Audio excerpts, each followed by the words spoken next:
اندھیرا سا خیمہ، رومی دربار کی خاموش فضا، ایک طرف ریشمی لباس، سونے کے تاج اور صلیب کی چمک، اور دوسری طرف ایک سادہ لباس میں ملبوس مسلمان، ہاتھ میں نیزہ، دل میں ایمان۔ اور پھر ایک سوال گونجتا ہے، اے عرب، تم لوگ آخر ہمارے ملک کیوں آئے ہو؟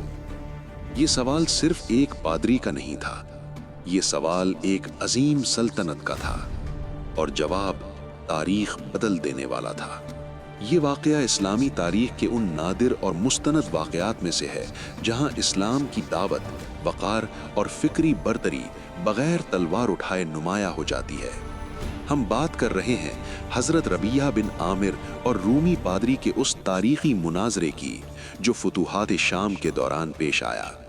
یہ کوئی فلسفیانہ بحث نہ تھی، یہ ایمان اور اقتدار کے درمیان مکالمہ تھا، اور یہی مکالمہ ہمیں اسلام کی اصل روح سے روشناس کراتا ہے۔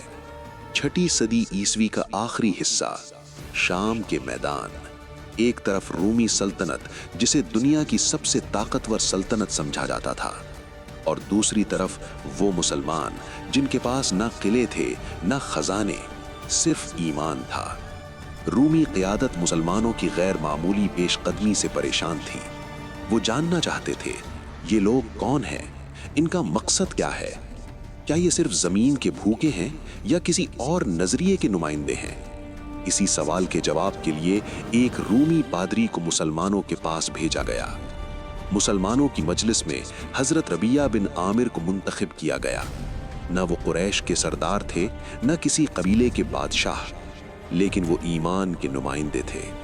وہ رومی دربار میں داخل ہوئے، نہ سر جھکا، نہ نگاہ بدلی، نہ لباس بدلا، سادگی کے ساتھ، وقار کے ساتھ اور مکمل اعتماد کے ساتھ۔ رومی پادری نے پہلی نظر میں ہی اس سادہ مسلمان کو کمزور سمجھا، مگر یہی اس کی سب سے بڑی غلطی تھی۔ پادری نے گفتگو کا آغاز کیا، اے عرب، تم اپنے ریگستان چھوڑ کر ہماری سلطنت میں کیوں آئے ہو؟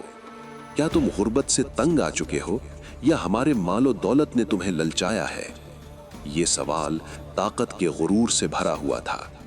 حضرت ربیعہ بن عامر نے ایک لمحہ توقف کیا، پھر نہایت سکون سے بولے، ہمیں اللہ نے بھیجا ہے۔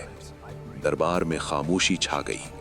حضرت ربیعہ نے وہ جملے کہے جو آج بھی تاریخ کی کتابوں میں زندہ ہیں، اللہ نے ہمیں اس لیے بھیجا ہے کہ ہم لوگوں کو بندوں کی بندگی سے نکال کر اللہ کی بندگی میں لے آئیں، دنیا کی تنگی سے نکال کر آخرت کی وسعت میں داخل کریں، اور مذاہب کے ظلم سے نکال کر اسلام کے عدل میں لے آئیں۔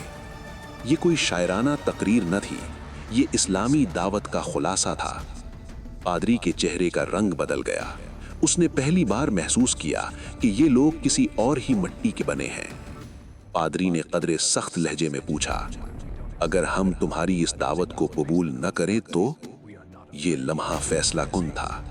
حضرت ربیعہ بن عامر نے بغیر آواز بلند کیے، بغیر دھمکی دیے کہا، پھر ہمارے اور تمہارے درمیان فیصلہ اللہ کرے گا، اور وہ فیصلہ میدان جنگ میں ہوگا۔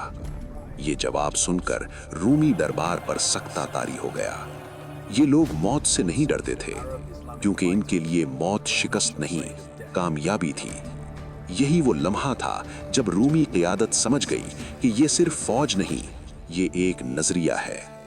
حضرت ربیعہ بن عامر کا یہ مناظرہ ہمیں یہ سکھاتا ہے کہ اسلام کی طاقت تلوار سے پہلے دعوت اور کردار میں ہے۔ مسلمان جب اپنے مقصد کو پہچان لیتا ہے تو دنیا کی کوئی سلطنت اسے مرعوب نہیں کر سکتی۔ آج کے دور میں جہاں اسلام کو غلط انداز میں پیش کیا جاتا ہے، یہ واقعہ ہمیں یاد دلاتا ہے کہ اسلام ظلم کے خلاف عدل کا پیغام ہے۔ اگر ہم بھی اپنے کردار، گفتار اور ایمان میں حضرت ربیعہ جیسے ہو جائیں تو دعوت اسلام آج بھی دلوں کو فتح کر سکتی ہے۔